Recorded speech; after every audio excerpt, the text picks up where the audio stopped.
Welcome to Inside the Noise by Guitarcenter, where we interview the artists, the leaders, and the innovators in the music industry. I'm Gabe Dalporto, CEO of Guitarcenter. Let's go inside the noise. Hello, everybody. Thanks for joining us on this inaugural episode. I'm so excited to have you with us today. A little context first. Why are we doing this? In my day-to-day job, I get to meet with the leaders in the music industry, people leading the companies making the instruments, the artists, some of the visionaries and some of the workers. And what really strikes me is the level of passion, the level of creativity and innovation behind the scenes here, and so many great stories and so many great humans and people. And I wanted to open that up a little bit and let you see what I see. For our first interview, we're going to talk to Andy Mooney, the CEO of Fender. Fender is the iconic company in the music industry. They built the first solid body electric guitar for production back in the 50s, and they really haven't looked back since. And I've asked Andy to really talk about how do you honor the legacy of a Leo Fender, who was a notorious tinkerer and innovator, and built some of the most amazing guitars ever built in the world, but also think about the next 70 years and the innovation required to take us into the future. So join me. This is a really great conversation and a great way to kick it off. Enjoy the ride. I have a surprise for you. Okay. I wanted to show you my first guitar that my dad gave to me. I must have been 12 years old. And go ahead and open it up. Oh. Take a look. Oh, my. It's a 1964 Stratocaster. Wow, that is one of the best ever years. It has been well played, really. Beat up and beautiful. I love it. I still play it all the time. I thought you were going to give it to me, Gabe. I'm kind of disappointed. Yeah, well, I will die with that one. But, yeah. It's beautiful.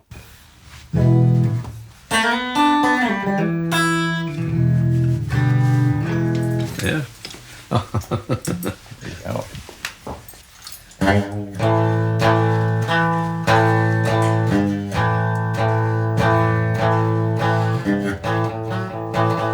Yeah, nice, yeah. And then this looks like a custom color. The pickguard has aged beautifully. It looks like everything is 100% original on it. So yeah, this is sweet. Yeah, my dad gave that to me in the early 80s. And at the time it wasn't vintage.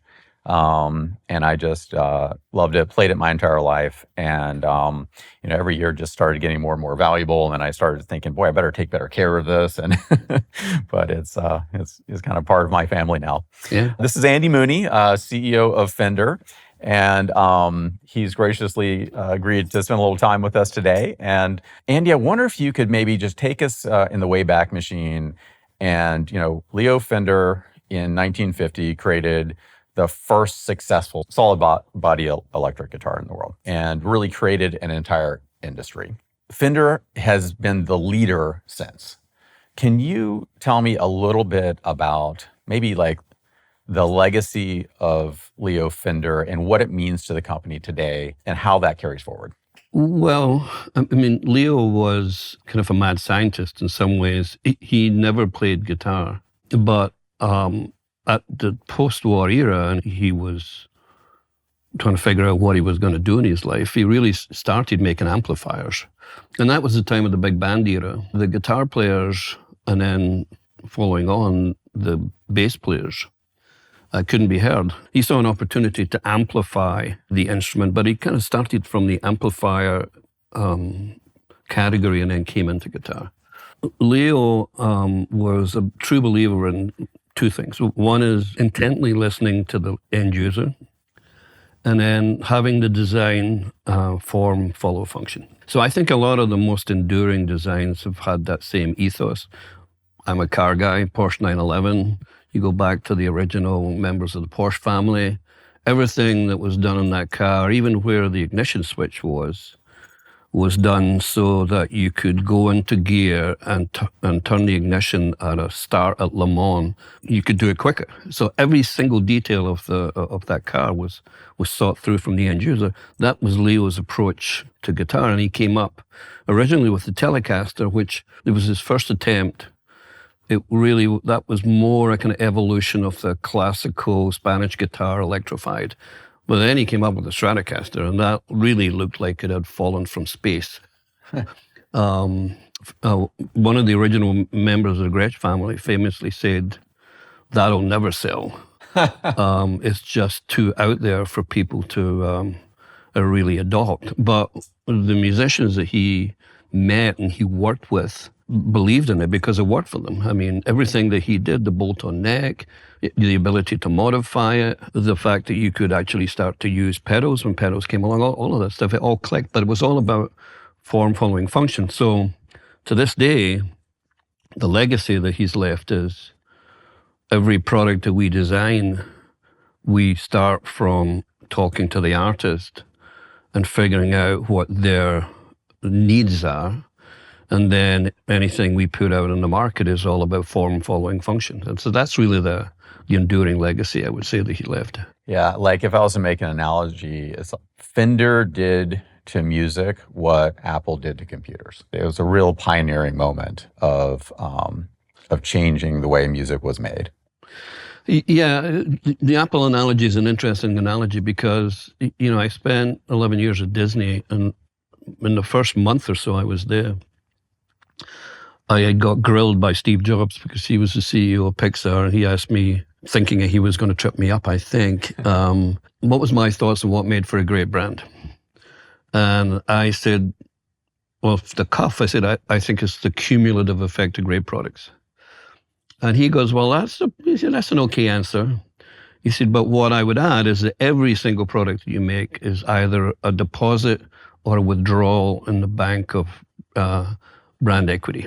That really resonated with me. And when I joined Fender, I would definitely say that everything that we did in the electric guitar and amp space was a deposit. But there were some other categories that I would say were kind of neutral. Effects pedals were not that good. Cables were kind of ordinary. Even our acoustic guitars, we did a fairly substantial business, but it was all kind of entry level, not a lot of artist adoption. So one of my missions when I joined the company was to have every single element of the signal chain be a deposit in the bank of brand equity. So that really was the birth of the Acoustasonic. It was the creation of all of our kind of efforts and pedals. And I'm really happy with the progress that we've made over the last decade in that area. That's great. So let's carry forward a little bit and talk a little bit about your time at Fender. So you mentioned some of the work in pedals and Acoustasonic, but carrying that legacy forward, what are some of the biggest maybe innovations or changes you've brought to the company that you think really carries that forward? Well, I think on the acoustic side, I was not happy with how little artist adoption that we were getting. I mean, Martin and Taylor are great brands, and there's any number of great artists who've used them over the years. And so the brief I gave to the product team at that time was, on the one hand, extraordinarily simple but extraordinarily difficult, which is make an acoustic guitar the way that Leo would have made it. So that took us down a path, very simple path to say, where are the controls going to be? Is it going to be a set neck? Is it going to be a bolt-on neck? And what is it that Leo would have done in today's age that's not out there in the market and not serving the needs of the artist? And the way that we looked at it was that artists on stage with an acoustic guitar, everything's electrified. It has to be, because they're on stage. What we said is, okay, they have one great acoustic guitar louder. What if we could give them 10 great acoustic guitars with electronics that would enable them to use pedals? Because that's one of the issues with acoustic guitars on stage, is feedback with pedals. And controls, everything else. So we came up with the Acoustasonic. This was a 2.5-year design project.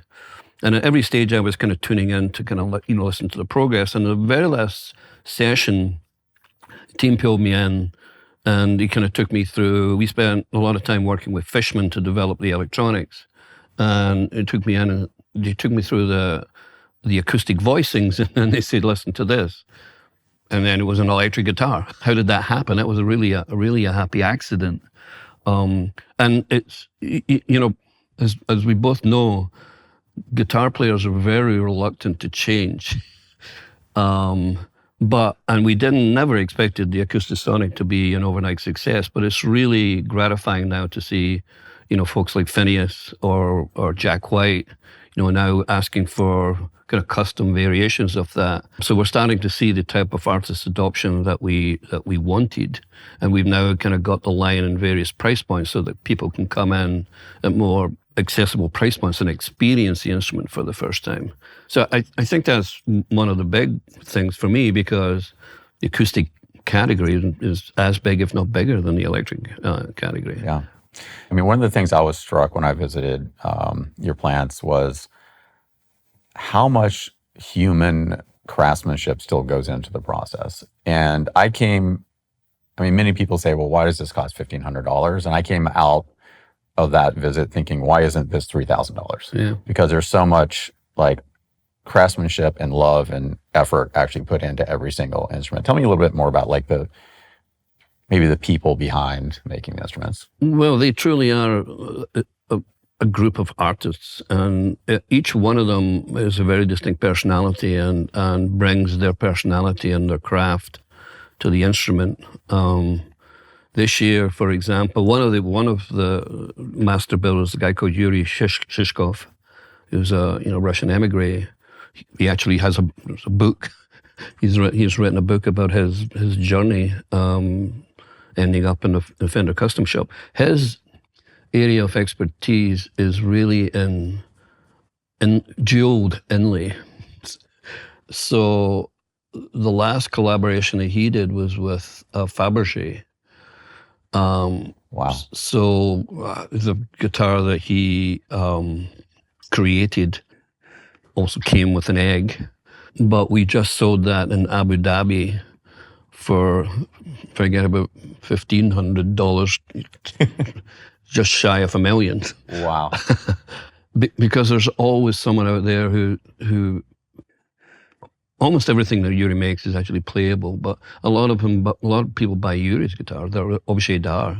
They just want them on the display. Paul Waller, for NAMM one year, designed a 9-neck Stratocaster, which obviously was not playable. It took 3 people to mount it on the wall at NAMM, but it sold. It sold in the first day to a collector who just wanted it in his home to kind of as an object d'art. But Custom Shop does these kind of beautiful one-off guitars, but they're always kind of tinkering with different pickup configurations, different windings, different tremolo designs, and they're also looking at different materials. I mean, Paul Waller designed an entirely functional Stratocaster out of Lego bricks.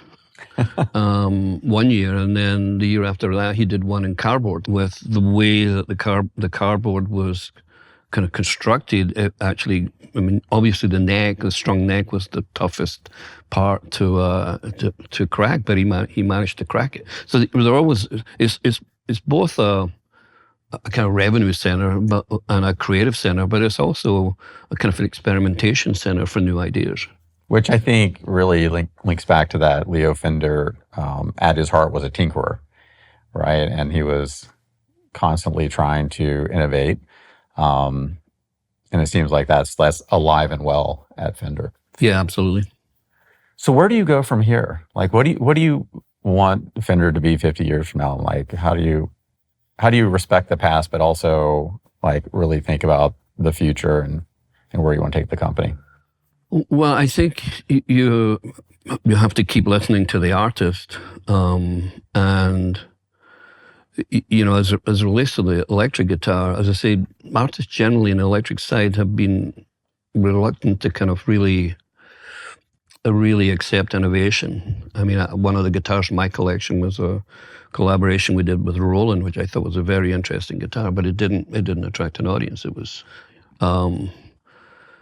But I say to people that the Stratocaster hasn't really changed since 1954. The only thing that's changed is the neck, the frets, the pickups, the tremolo arm, and the paint application. And every one of those things, even the height of the frets, all are a reflection of what current artists are really demanding demanding today. Like stainless steel frets is something that's starting to pop up in the wish list. We have to manage how to do that, not just from a boutique perspective, but actually at some type of scale, which is not easy. On the amplifier side, it's completely the opposite. Generally speaking, the player is now very receptive to digitization. Mm-hmm. I mean, I know when I started using either digital foot pedals or digital amps, the quality just wasn't there, and they developed a bad reputation. I think now when you listen to what's capable with a digital amp and a digital signal chain, it's actually amazing. And the artist, again, listening to the artist is looking for ways to reduce their costs on tour. Mm-hmm. So, you know, in Eddie Van Halen's day, he would have carted around 18 4x12s and 9 heads. Now people are kind of moving towards, a silent stage. Def Leppard are moving towards an entirely silent stage. So we were a little bit late in coming to the party there. But again, one of the things I learned from the conversations with Steve was that it's okay to be second as long as you're better. And so when we looked at the ToneMaster Pro, again, maybe I'm drawing too much on Steve. One of the things he really did with his products was the user interface had to be so elegant that you didn't need an owner's manual, that you could take it straight out of the box. Don't need an MIT degree to figure it out. It's just intuitive. So that's what we tried to do with the ToneMaster Pro. Is everything is intuitive. We're getting a very positive response by making it simpler. Yeah. Because the digital capabilities there for a lot of companies, it's really going to be a function of the user interface and how good your software updates. That's a big change. Yeah. Yeah, I can tell you, at times I feel like you do need an engineering degree to understand some products. And the ToneMaster Pro has been a really big hit, and no small part due to usability. Let me just get maybe a little more personal. Like, what's your favorite instrument to play? Well, that depends on what type of music I'm playing. At heart, I'm kind of a heavy metal guy. So the guitars I play mostly are actually two Jim Root models, a Telecaster and a Jazzmaster. And again, even there, what's interesting about those two guitars is they have one knob. No tone switch, just one knob, volume. That's it. And I kind of wonder I never adjust the tones. Like, why are they there? No. Some people. Well, my hero growing up was Ritchie Blackmore, and Stratocaster guy. Back in the days when he was using a three switch selector, but he had the middle pickup. He kind of lowered it so much he never used it, and on the blade he just went back and forth all the time. But he did get a really distinct tone. Other people don't need it. With Jim Root, he's got two humbuckers, on any of the guitars that he's using in the one volume control. And I go, what? Why? And because of the costume that he wears on stage, he sweats so much that it was shorting out the pickups on stage. And he goes, I can't have the show interrupted by, my guitar going out. He said, so I stripped every single thing that was on it. And he goes, I only have the volume at loud. There's no in between. It's just Slipknot, we're up, it's loud, and we're off to the races. And the simplicity of that guitar I really like. But right now, this weekend, in fact, we're doing a Bowie set that includes China Girl. So I took out my Stevie Ray Vaughan, my Stratocaster to kind of do the solo work on China Girl. So it really does depend on the music, which even right down to the song. So you're out there still gigging? I am. Yeah. All right. How long are your sets?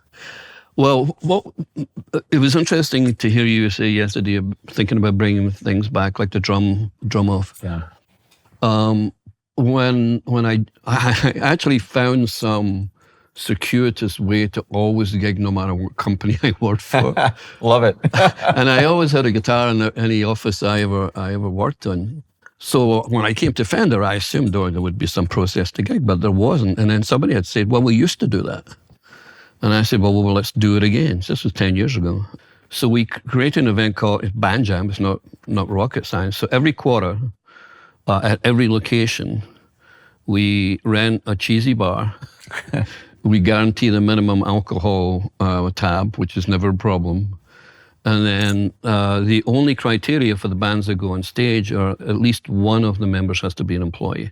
So you can either play with your colleagues or you can bring friends from your own band and go up on stage. When we first started that, people were, they would have Grateful Dead long sets, and we wouldn't get off stage till like 2 a.m. So we actually had to limit the sets to say 30 minutes. It's like the whiskey. You're on and off in 30 minutes. But even with that, the first band usually goes on about 5 o'clock. The last band's not coming off till like 11 or midnight. So our set is Bowie's short songs. We've got 8 songs in this set. This is remarkable because we have that in common at Guitarcenter. Every quarter, we get together and we rent out a bar. Our sets are 30 minutes long, and we'll have at least 10 or 12 bands form. And actually, all our bands are only company employees. Yeah. And it is just so remarkable to see the level of talent in this building. And I'm sure you experience exactly the same thing. And I'm in awe with how many really impressive musicians are just walking the halls every day. No, I totally agree. One of the benefits that we have is I get to get tour T-shirts made up because we get to perform in LA, Corona, Ensenada. Oh, so you're on tour now? I'm on tour. Scottsdale, and then we end up in London. Now I got to figure out how I can go on tour. Oh, I'm jealous. Yeah, it's fun. Yeah, and one of the things I've tried to do is like I play everyone, and then I'm rotating between bands, and so I get to play with different people and everything. And it's just awesome. Yeah, it's really exciting. I love being out there and playing and performing. So, well, Andy, thank you so much for coming in and speaking with us. As I say, like my first true love is that guitar right there, and I just love what you're doing, and I love that you're honoring the legacy of Leo in your culture today, and the fact that they're coming up with all these creative designs, they're constantly tinkering, they're never satisfied. I think that's really a testament to your leadership, and really happy to be sitting with you today. So thanks for joining us. Well, I appreciate that. And one thing I would say, I think another thing that you and I both share is a deep optimism for the industry. I can't tell you how many times I've heard the death of the electric guitar. Never happening. Never happening. And I'm hugely optimistic about the prospects for the industry overall. I am too, and I share that belief. I mean, the thing that is remarkable is just how enduring music is from the days we walked out of caves to today. Like music has been part of human culture. It is not going away. No. And it changes and it evolves, but it is so fundamental to everything we are as humans. So I agree with you. Couldn't agree more. Well, thank you. All right. Well, thank you, Andy Mooney, CEO of Fender, and it's been a great conversation. Thanks so much. My pleasure. Well, thanks for joining us today. How cool is it to have the CEO of Fender play your dad's 1964 Strat? I mean, that was pretty great. I found the conversation really enlightening, and a couple things that kind of stood out. First was the conversation he had with Steve Jobs around, are you making a deposit or are you making a withdrawal? And I think as Fender leans into innovation and they continue to push the industry forward, they're for sure making deposits. I also like how he's really honoring the legacy of Leo Fender. When they set out to build a new acoustic guitar, they didn't want to just build another one that looks like every other acoustic guitar. They challenged the team to build the guitar that Leo Fender would build. And I think that just touches on the solidity of Fender, their vision, and their ability to take us into the future and also honor the past. Thank you for joining us. I hope you enjoyed the episode. Make sure to hit the subscribe button so you get access to all of our future episodes and you see the story behind the industry.